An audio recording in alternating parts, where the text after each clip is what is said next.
Welcome to The Actor's Choice, where the actors and actresses have a chance to talk about themselves and their careers. Join us now for the next hour as we explore the marvelous industry of acting by actors and actresses from today's exciting show business world. And now, direct from Hollywood, here's your host, Ron Brewington. Hi, everybody. I'm Ron Brewington, and welcome to The Actor's Choice, brought to you by Photography as an Art. Hobby Brandman, master photographer, located at 1307 North San Fernando Boulevard, Burbank, California. Attorney Ron Irwin's book, Haiku, Style, Passion, Heart. Author Larry Buford's book, To the Future, Time Travel, Message in a Capsule. State Farm agent Carla Green, and veteran actor Rob Brownstein's Actor Training School and Actor Space. Ladies and gentlemen, my first guest today is a publicist in both the corporate and the entertainment world. She's well known here in Los Angeles and all around the globe. It is with great pleasure I introduce you to Gail Gibson. Gail, thank you for being here today. Good morning. Thank you for having me, or good afternoon. We have it no other way. You know, we have people 3 months waiting to get on this thing, and like we said, you've been on it for 3 months, and you waited your time. So proud of you. Thank you for having me on this morning. Thank you. Let's get right to it. Why is it? You and I talked about this. Why is it that a lot of celebs, actors, actresses, and whatnot don't have a publicist? I think that for two reasons. Number one, they don't see the value in what a publicist actually does for them, or how a publicist actually works. People see us simply sometimes as your number one cheerleader, but we're so much more than that. A lot of publicists, I look upon them as producers, because you're either creating an image or a brand, or you're creating a character, you know? And so I tend to work with the people that are in entertainment that I work with. I tend to work on both sides of the camera. I'm an actress myself. I've been a part of SAG since 1997. If you can believe that. I don't want to age myself, but I have. And, you know, I look at publicists who got their start, you know, in PR, but have now branched off into other things like producing. You know, people don't know this maybe, but Ava DuVernay had the Ava DuVernay Agency. That's right. That's how I met her. Yes. Before she became producer, Ava DuVernay. And so I'm making my transition, or have made my transition, into producing as well. And so I appreciate all facets of the entertainment industry. And I think that if you have a publicist representing you, you've got to have someone who is willing to go to bat for you, you know, when the chips are down, but also stand in the gap for you and bring business to the table. And I think that's the mark of a good publicist. And I can go on and on with the list. Marvette Brito, who still has a PR agency, but also works in production and has produced several things. And so we just, you know, you learn how to be like water. I tell people all the time, water doesn't ask to flow, it just flows. And to be a good publicist, you've got to be able to flow.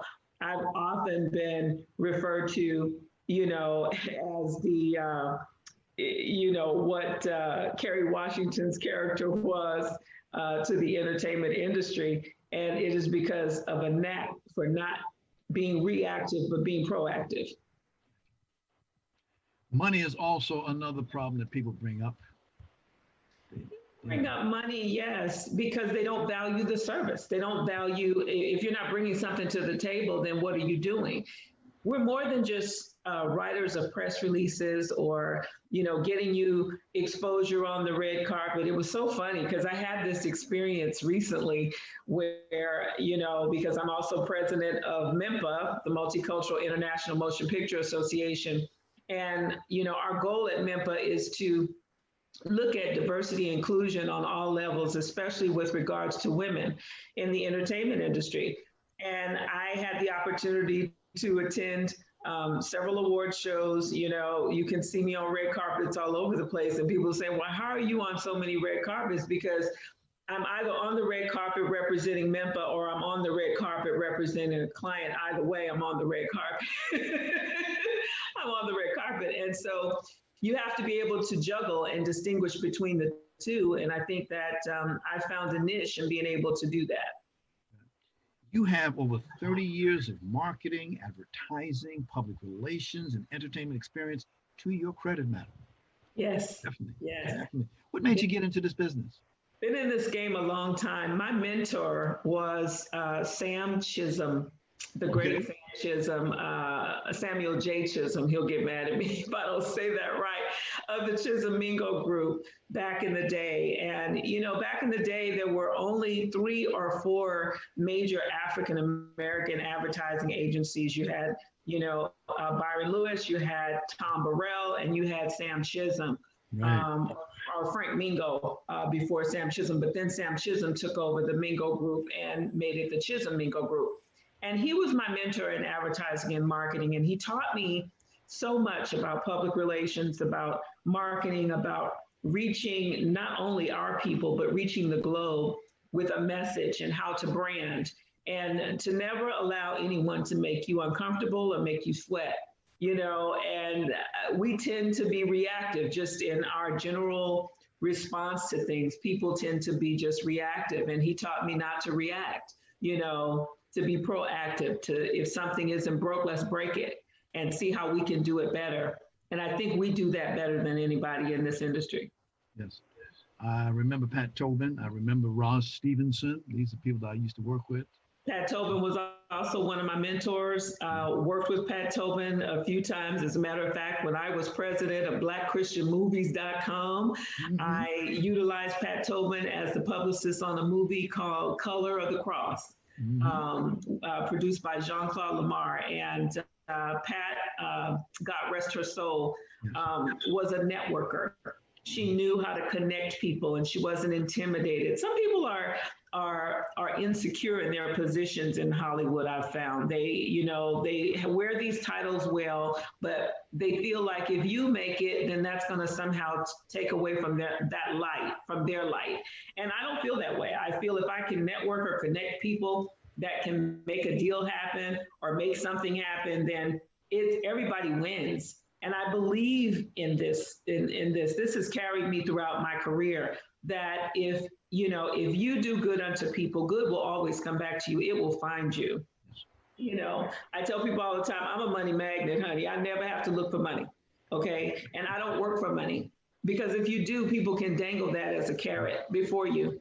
And you don't survive in this industry for this long, having worked for money. You work for other causes. You know, I happen to sit on the board for Shelter Partnership, which is near and dear to my heart. And we supply goods and services to the homeless of LA County. You know, that's another facet of who I am. So being a publicist is one facet of who I am, but I'm also an activist, an actress, a producer. And so working on some things upcoming that I've been sharing with you that are really, really exciting. And so I'm excited for this journey. Talk about, because a lot of people who might want to get in the business want to know about how much education you have to have, the training. Y'all work long hours, you know. Yes, we do. Got to know how to write, things like that. You know, small things like that. Oh my gosh. You know, when I first started out at UCLA, I was a communications major. And it's funny, I didn't finish at UCLA. You know, I got my couple of years in and I left there because I quickly realized that in entertainment, I could make more money than most degree people. You know, people had PhDs behind their names, but they were broke. Right. And so I got my start at Laura Mar Telepictures back in the day when Laura Mar, we had Dallas, Knots Landing, Falcon Crest, all on the air at the same time, all out of Steven Spielberg's house. We had Dynasty. And we were producing things that were just groundbreaking at that time. You know, I remember, and this is a true story, I read for the part in a pilot called Behringers. And I think I was up against actress Jonelle Allen. And Jonelle Allen got the part at that time because they told me I was too pretty for the role. And, you know, the pilot never went anywhere. And I took that as a sign, well, I'll just wait my turn because there'll be another role. There'll be another role. There's always another role. There's always another job. There's always another project.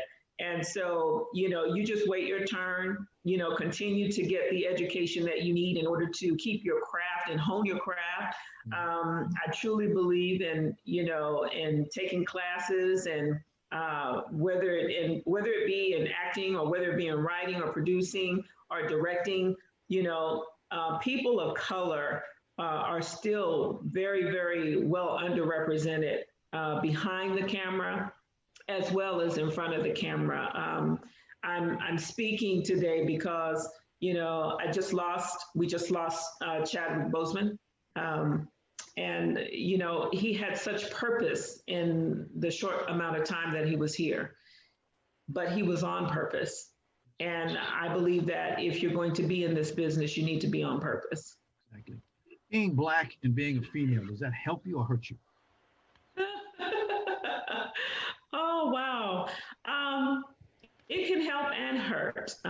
Naturally, being Black and female, if you're looking at studios who are trying to check off a box as to whether or not they will support you or hire you, could work in your favor if that's something, if they have a diversity outreach at that studio. But I've also seen where it can hurt you if you're seen as a threat, and I've experienced that on several occasions throughout my career. But, I always rise, still I rise, no matter what is thrown. It's not how many times you fall, Ron, it's how you get up. Yeah. And you just get up and keep putting one foot in front of the other, keep moving, gotcha. Keep producing, keep creating, because if you're not creating, to me, if you're not creating, you're doing something criminal. We're co-creators. And so whether you're working in publicity or PR or event planning, or whether you are producing or writing or directing, you're creating. And so continue to write, continue to produce, continue to reach, continue to pitch. I'm pitching like 3 different shows right now that I'm producer on all of them. And so, I'm excited about the possibility, and I never stop reaching for, my goals. I set goals for myself, and I just don't stop until I reach them. And then I set new goals. How many clients are you carrying now? Wow. Is that a confidential thing? Well, some of them are confidential and some of them are not. I've got 2 or 3 corporate clients. Ascend Yachting, I'm just now starting to work with, which is a yacht brokerage firm that actually is owned by my daughter. I'm really excited about her journey there. And I'm working with Holly Hester, who is a young, beautiful young actress. She kind of reminds me of Renee Zellweger when she first got her start. So I'm really excited about, presenting her to the world. I've worked with Lauren Lolo Spencer, who I believe is on. And actually, we won a Communicator Award for the article that I wrote about Lauren. And so I want, All right. And, that's why I have this sitting here today. I'm really excited about the people that God has allowed me to touch and who've allowed them to touch me. It's all about collaboration and networking and making sure that we are inclusive, that we are inclusive of the disabled community, that we're inclusive of people of color and women in particular, not just in front of the camera, but behind the camera as well. Got you. I can remember Miss Spencer. She came on our 200th episode. So we were there together, and I thank her very much. Give her my best, please. She brought us some good luck. I will. She's an awesome human being. And we've got a couple of projects that we're working on. I'm working with Trevon Broomfield, a very, very, very near and dear to my heart. I'd be remiss if I didn't mention him. He's got a new pilot that we shot. It's called Tone Deaf. I think you guys have the trailer for it. I sent it over to you. But an incredible writer, director, and young, just needs an opportunity. And so we're looking as MEMPA to partner with as many individuals as we can in order to advance the careers of our young people. There are people coming behind me who are watching And I want them to be encouraged that you can do this, that the sky's the limit, and don't allow what anyone says or does to limit, your possibilities. Got you. What was it like for you, Gail, making the decision to open your own business versus working for somebody else? Well, I had given to various industries a lot of time.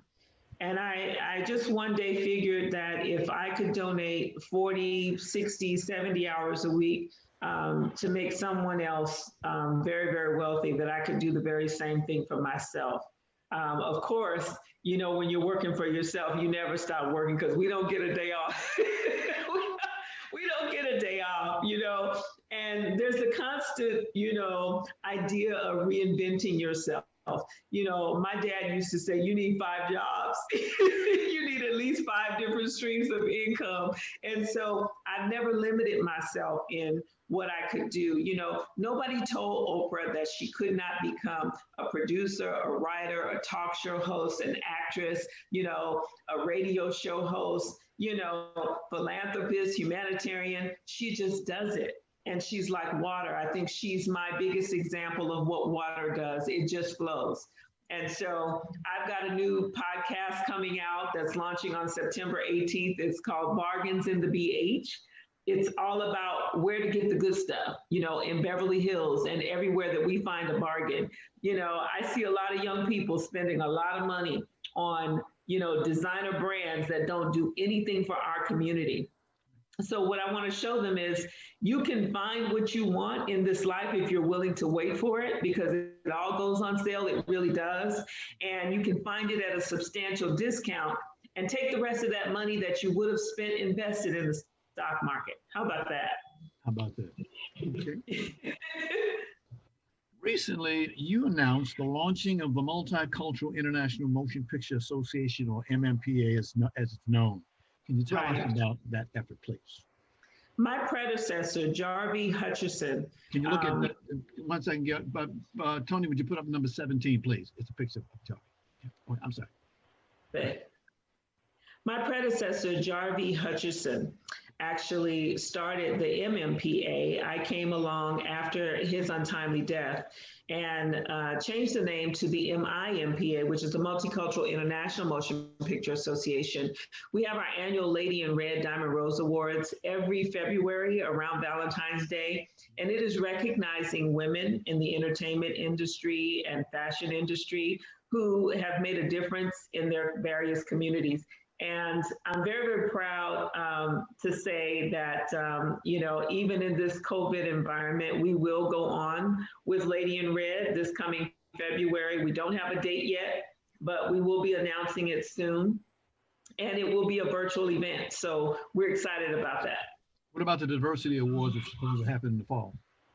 The Diversity Awards are still in kind of pre-production because we want to get the support of some of the studios and studio heads that are around, Paramount, Sony, Disney, Warner Brothers, Universal. We need them all to support MMPA because we believe that they need our stamp on their projects. We don't believe that diversity should be an afterthought, where you just put a Black guy, behind the bar to get him in the camera shot to say that you've got diversity in your film.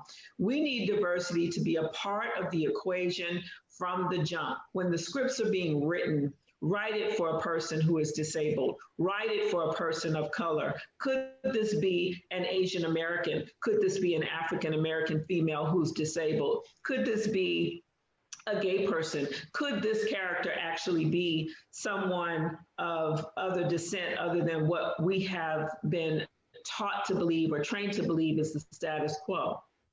We got a couple of pictures we want to show before you get out the door. Tony, could you show that first one, please? Number 10. There you are with he's getting it up right now for us. Okay. Okay. Okay. You work with a lot of people. You see a lot of people. You work with them. That's some of the pleasure of the business. Yes, it is. This is also work as well. Yes, it is. It is. And it's fun. I believe you should enjoy what you do. And I tell people all the time, again, I don't work for money, I work for me. Right. And, there's a big difference. If you work for money, money can't be your end all or your reason behind what you do. It is important and that we get paid, don't get me wrong. But there are some people, you just want to help them. You know what I'm saying? And you're inclined to help them, and it will come back. It will come back to you. While he's getting that picture up, let me say this to you. I want to be a star. You want to be a star? Right. As one of my friends said, huh? A star? Yeah, because one of my friends said, "What is a star?" It's rat spelled backwards. I went, "Okay, I'll leave that alone." But what do I have to do? How can I get in touch with a publicist? What do I have to do? Listen, the first thing you need to do is get trained. Get trained. You want to make sure that you are part of the unions, of course. And because, of course, being a part of the union, qualifies you to work, and to work on union projects and to work and then, start auditioning, find a good agent. I have to reference my friend and, who's doing some things with me, Ro Brooks, who has a talent agency. I have to reference him because he's done a lot for African Americans in the industry. Also have to, just keep in mind that CAA and all of the big guys, they may not call your name at first. There's a proving time in entertainment, and you have to pay your dues. I mean, you don't just arrive on the spot and all of a sudden, it happens like that for some people. There are some people that it does happen that way for. I'm not saying that it can happen. I'm just saying that, keep yourself prepared. Know how to dissect a script. Very important. Yes. That you know how to dissect a script, because you arrive on set and be prepared. Know your lines. Know what a mark is, and understand all aspects of the business if you can. That's what I love about working with this young director writer that I'm working with on Tone Deaf right now, Trayvon Broomfield. Understanding lighting and color and colorization and good editing skills. You never know. You may not be a star in terms of what most people say, being on the red carpet as a major actress or whatever, but you can be a star in your own right by continuing with continuous, consistent work. And so that would be my recommendation, that they would be prepared. Gail, all I can say, we're running out of time. Bless you, bless you, bless you. I really appreciate you being here today. We'll have to get you back again. Yes, I didn't see the picture. What picture were you talking about? Something must have happened. Okay. I'll hang him later for that. And if you want to throw some clients, you know how to get in touch. Put them on TAC. We call it TAC, the Actor's Choice. You got my number. Give me a call. We'd love to have you on the show again. Thank you so much. Okay. This is the Actor's Choice. I'm your host, Ron Brewington.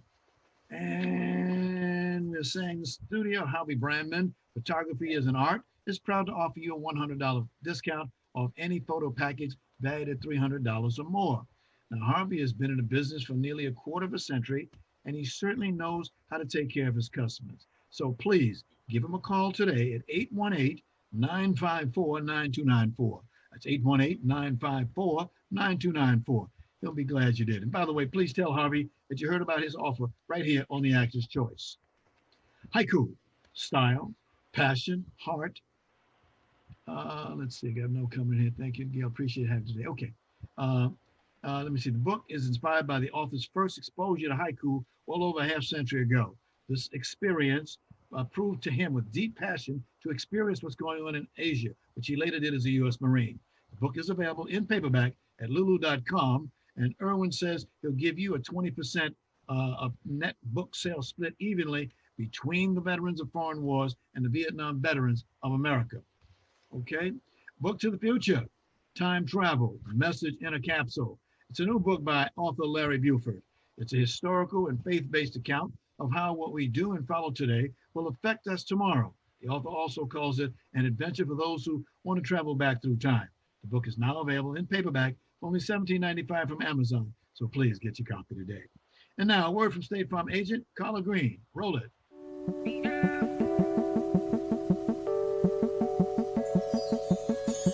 Let me ask you something. What do you see when you look at your home and your car? Do you see a bundle? A combo deal? That's how other insurance companies see them. But a State Farm agent sees so much more. Because the State Farm agent sees your home and your car as more than just four walls and four wheels. They see the things you've worked really hard for. So why not give them the protection they deserve? Let me help you with that. Give me a call. State Farm agent Carla Green, 213-239-9675. I look forward to speaking with you.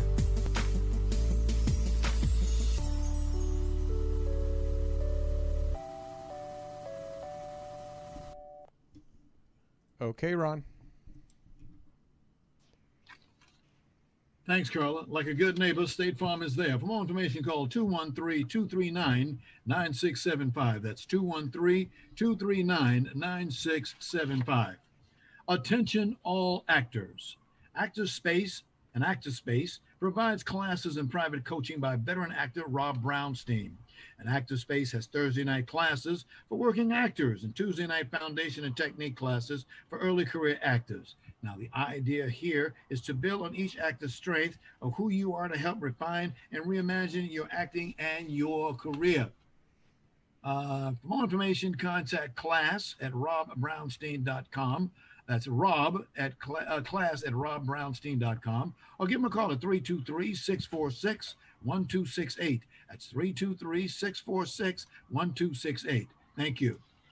And finally, if you have a product, a service, or an upcoming event that you'd like to see advertised on this program, please call 323-533-1036. That's 323-533-1036. Our prices are very affordable. Thank you. This is The Actor's Choice. I'm your host, Ron Brewington. This is The Actor's Choice. I'm your host, Ron Brewington. My next guest today needs no introduction. When you see him or hear his voice, you know you got the man.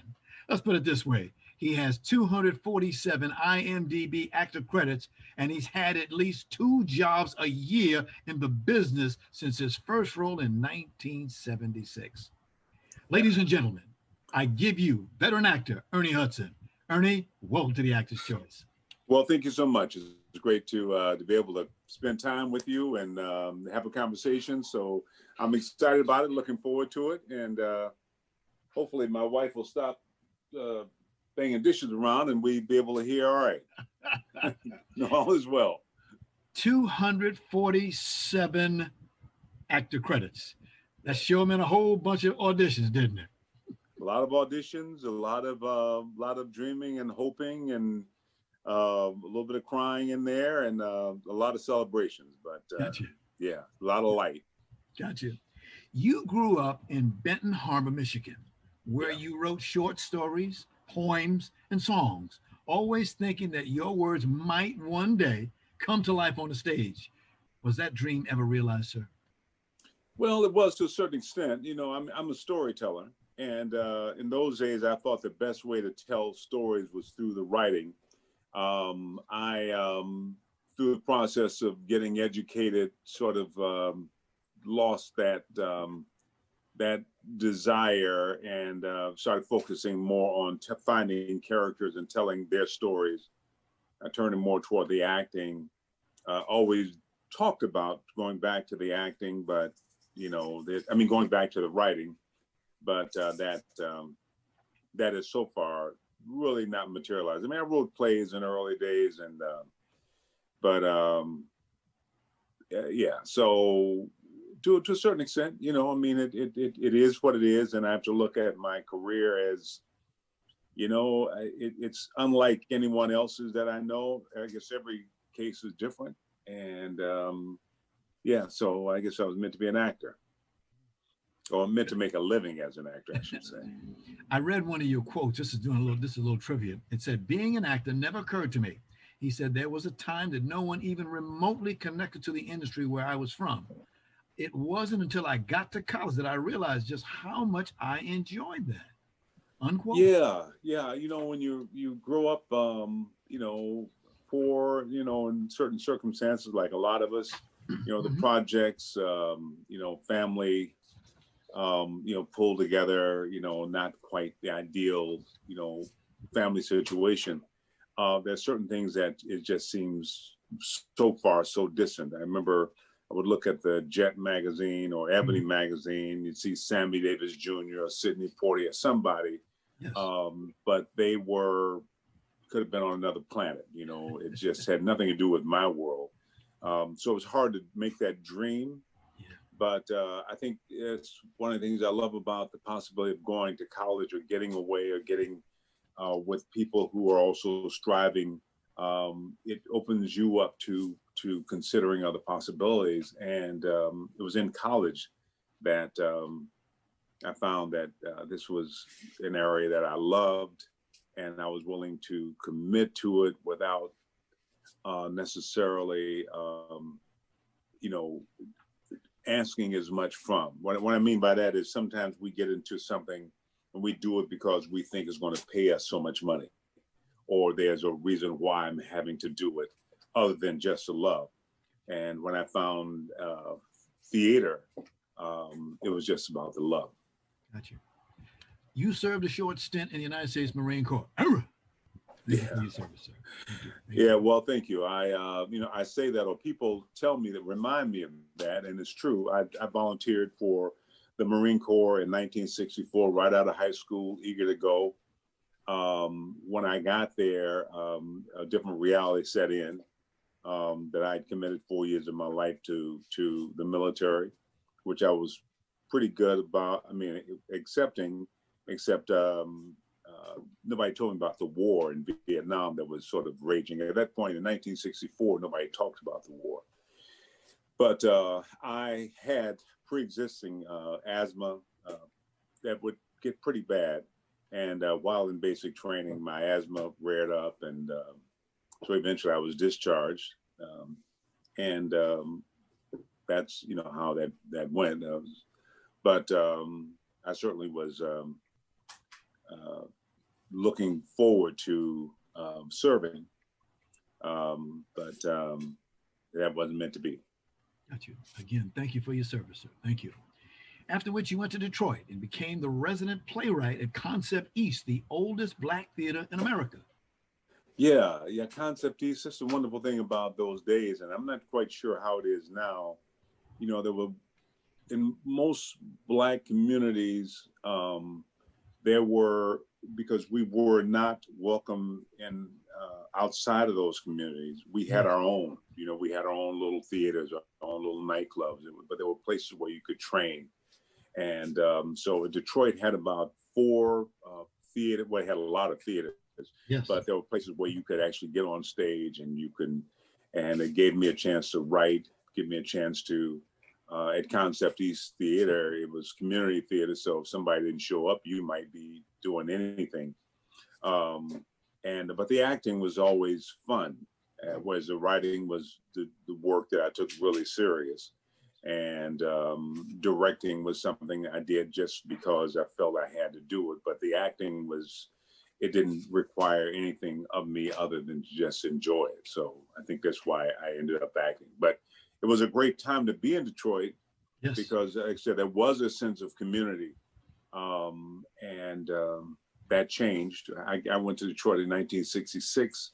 In 1968, the riots happened. The city really just fell in on itself, and it's tragic. And I look at a lot of the young Black actors now. A lot of them I run into are trained in London, and they come in from other places. And I think the unfortunate thing is here in the States, we don't nurture our talent. We don't nurture our young people. We don't provide those opportunities. And so you're not seeing a lot of new talent being developed here in the States. You know, not everybody is going to be able to go and, discover it in college. So, and if there aren't community theaters or theaters where you could work, in Los Angeles, we had the Inner City Cultural Center, which was an amazing place where people could come together. And but it's hard to find those places now. One day, thanks to renowned Gordon Parks, you got a role named Archie in a biopic for blues and folk singer Huddy Ledbetter. Huddy Ledbetter. Yeah, Leadbelly was what he was known, and he's one of the all-time famous folk singer writers. Mm-hmm. Leadbelly was just an amazing talent, and Paramount did a film based on his life, and Gordon Parks directed it, and through a series of unusual circumstances, I managed to get a part in the movie. Gotcha. And worked with Gordon Parks, which was still one of the highlights of my life. Mm-hmm. Even though I thought it was like the most important role, ever, and I look at the movie now, it's probably about 30 seconds on screen. but I was in Texas, in Austin, where we shot it for about a month. We were filming. Gotcha. And that was life-changing. It also happened during the time I was supposed to report back to Yale, where I was doing graduate work. And so the decision really came down to deciding to do the film or go back to school. And of course, there was really no decision to make as far as I was concerned. But Leadbelly is just, it was an important film for me. Fast forward to 1978. He was King George in a movie called Black Sheep Squadron, Marines in the Pacific. Yeah. That was with Peter Frampton. Peter Frampton played. He was stranded on this island, and I was one of the islanders. Shirley Ralph played my daughter, and it was, when you start out, you do a lot of work. And, it was one of those jobs that I was very, very thankful to get it, but it wasn't. It was what it was. Like I said, I like to think I don't regret anything that I've done or embarrassed by anything that I've done, but some of it was work, and that was work. Okay. Like I said in the intro, you had at least 2 jobs a year since you started this business. I took every year and looked up on IMDb. The best year was 2013. You had 19 jobs that year. Yeah, well, when my first marriage ended, I took the kids. I was a single dad, and I had to work. So I always felt that I look at it a little bit now that I'm older. I have friends, Howard Rollins, some of the other guys I knew who were very, very selective in terms of what they would and would not do. Yes. But because I had the responsibility of, being a parent and providing a place for my kids, I never really felt that I felt the most important thing was for me to keep working. Gotcha. And so unless it was something that was really egregious or really bothered me, I'm taking the job, and I'm going to try to make the most I can out of it. But I've been very blessed to, like you say, I've worked steady. Marvelous. I now look back on it, I think, well, maybe some of those things, it would have been better to pass on. When the rent's due, and you got to do what you got to do. What you got to do. Yeah. Ernie, 1982. A fella named Jamal Fanaka gave you a role in his movie Penitentiary 2, starring Leon Isaac Kennedy. Yeah. That Jamal was directing it, and a guy named Cliff Rockmore, who was a good friend, director, amazing talent, was no longer with us, but Cliff was one of the producers and a really close friend of mine. Asked me to be a part of the film, and I was doing a part that G2 Kumbuka. No, it wasn't G2. It was, oh my God, I can't think of the actor who played Half Dead in the first film. So this was a sequel. Right. And whatever issues they had, he wasn't, so they cast me, even though I think the actor thought somehow I'd done something to take his part. But whatever the case is, I did the movie. And it was a crazy movie. It was one of those, blaxploitation movies as they call them, that honestly made no sense to me. But it's very popular now. I run into people who see the movie and they love the movie, but if you really, it was just an unusual movie. Mr. T was in the movie. I think he killed my character in the end.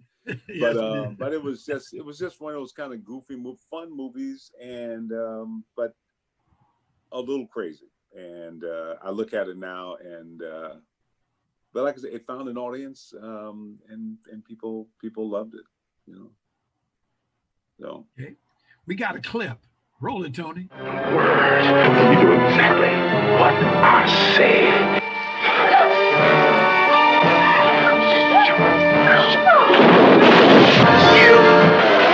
When the world hits you this hard, you hit back harder. Go back to the penitentiary. Woo.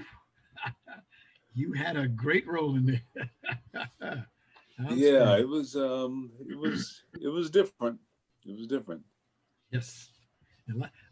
Leon Isaac Kennedy, I remember him when he was in D.C. He used to be a disc jockey on a radio station there. He was a disc jockey, yeah. Mm-hmm. He was a disc jockey in Detroit. He was Leon the Lover, you know. And I ran into him a couple of years ago. You know, yes. he still looks great. Still here in L.A., still doing fine. Still he looks great, and it was good to see him again. And yes, if I see him, I'll tell him you said that. Yes, please. Okay. I always liked him. You know, he's a good man. So okay, the year was 1984. Now look at that smile on Ernie's face. Look at that smile. You knew he was going to say it because this was an action, comedy, and fantasy mega hit called Ghostbusters. Wow, what a flick! And remember, Ray Parker Jr. singing the song. No, it was one of those life-changing movies. Yes.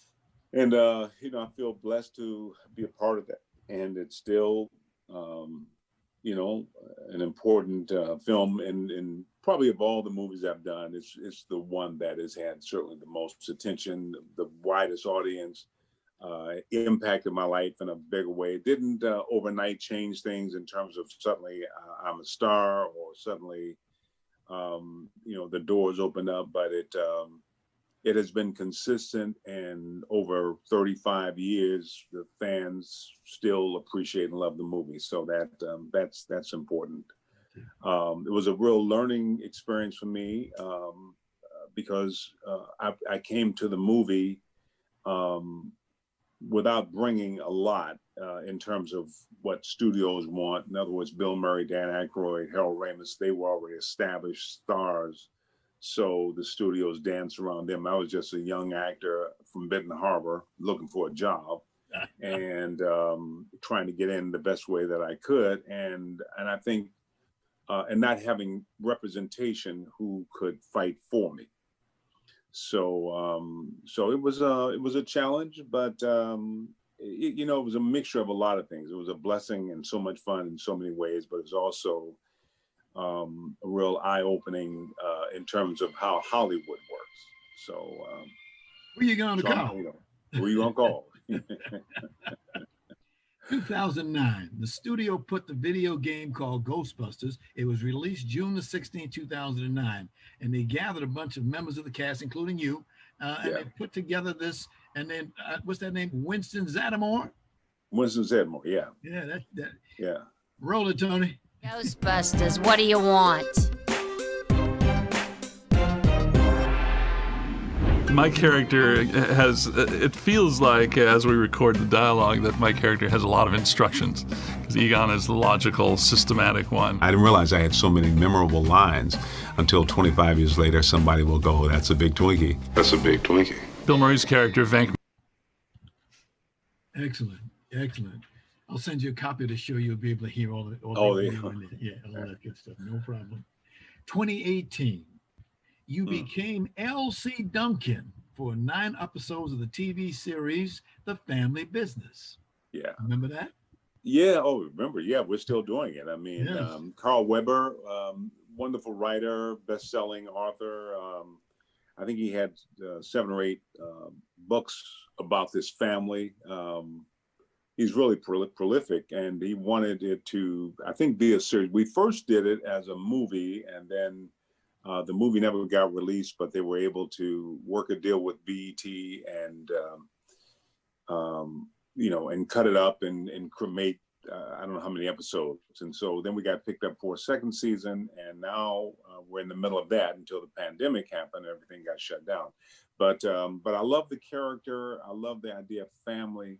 Yes. And I really appreciate Carl, for just, thinking of me. I'm one of the executive producers on it. I think primarily because I was helpful in it, being done. But it's a great cast, and it's just wonderful to be a part of. Gotcha. Guess what? We got a clip. Roll it, Tony. I know my rights. My daddy's got the mayor on speed dial and your punk ass boss on the golf course every Saturday. I want to thank each and every one of you for coming out today and to help us celebrate the grand opening of the new Duncan Motors headquarters. And maybe even more importantly, our 35th anniversary. Handsome guy, suave and debonair. Looking good, brother. Looking good. Well, Here's thank a you. trivia. Yeah, well, I said thank you. Thank you. Yes. I did my research and I found a trivia question for you. Right. When you were growing up, who were two of your heroes? Two of my heroes, Muhammad Ali for sure. That's one. Muhammad Ali and there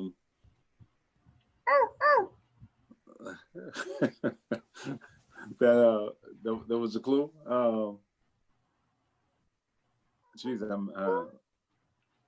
Bruce Lee. Oh, Bruce Lee. Oh, okay, yeah. Well, Bruce Lee was probably later, not when I was growing up, but okay. certainly. But Yeah. when my oldest son was born when I was 19. Okay. And so raising my kids, that's when we discovered Bruce Lee. So that's when Bruce Lee became really he was really just a star. I was so just enamored by his presence. He just had this incredible presence. But Yes. but yeah, no, as a kid, that was a little bit later. It was in my early young adult stage, and as a dad. Yes, indeed. Your son, Ernie Jr., he's an actor. Yeah, he is he's one of those multi-talented people. He has done some acting. We're on the third season of Oz together. I think they're one of the episodes of the movie Candyman 2 or 3 or whatever. I'm not sure, but he's also a businessman. He works for a large beverage company on the East Coast, and he's he does a lot of. He's just a very gifted guy, and but he's never really committed to the business totally the way that I did. I think primarily because he could do other things, and unfortunately, this is all I know to do. So if this don't work, I got nothing, So, I'm in trouble. Nothing to fall back on. Ernie, final question: what's in the future for you? I was, just looking at life now. Just so many things have changed this year, 2020. I mean, it's almost like things have been flipped upside down, and I'm realizing that life is not a forever thing. And if I'm blessed to live another 20 years, I'll be almost 100. And not many people get that blessing. So I'm going to hope that happens. But in the meantime, while I'm able to be mobile and be able to think for myself, I'm going to try to enjoy it. I do know that in terms of work, I love working, but I'm finally at a point now realizing that if I don't want to do it, I just don't want to do it. I don't really need to do it for the money anymore. I don't need to do it for the credit anymore. So I just want to do it for the love of it, or don't do it at all. So I guess what's in store for me is just really appreciating this time on this planet, in this plane that we're in, and until somebody calls my name, and we all get called. I lost a lot of my brother who has always been there with me when I work. When he's just, I lost him last Christmas and Christmas night, and I just know that this is time to enjoy this life, and not about proving anything or impressing anyone or getting someone to understand. I think I spent a lot of my life thinking that if people just understood me. So I realized, no, it ain't gonna happen. So just enjoying life, that's where I am now. Thank you so much, Ernie. God bless you. Take care of yourself. We really appreciate your presence today. Thank you. God bless you too. Thank you. And just stay safe, stay strong.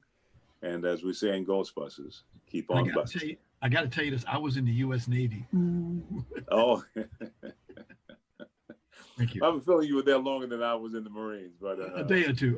Good for you. We'll talk about it. We'll talk about it. All right. You take care. Thanks for our sponsors, Harvey Brandman, Photography is an Art, Ron Irwin's Haiku, Style, Passion, Heart, Larry Buford's Book to the Future, Time Travel, Message in a Capsule, State Farm Agent Collard Green, and veteran actor Rob Brownstein's Actors Training School and Actors Space. And much, much thanks to our guest today, veteran corporate and entertainment publicist Gail Gibson, and veteran actor producer Ernie Hudson. And of course, special thanks to our ever-growing audience. Be well. We'll see you next time.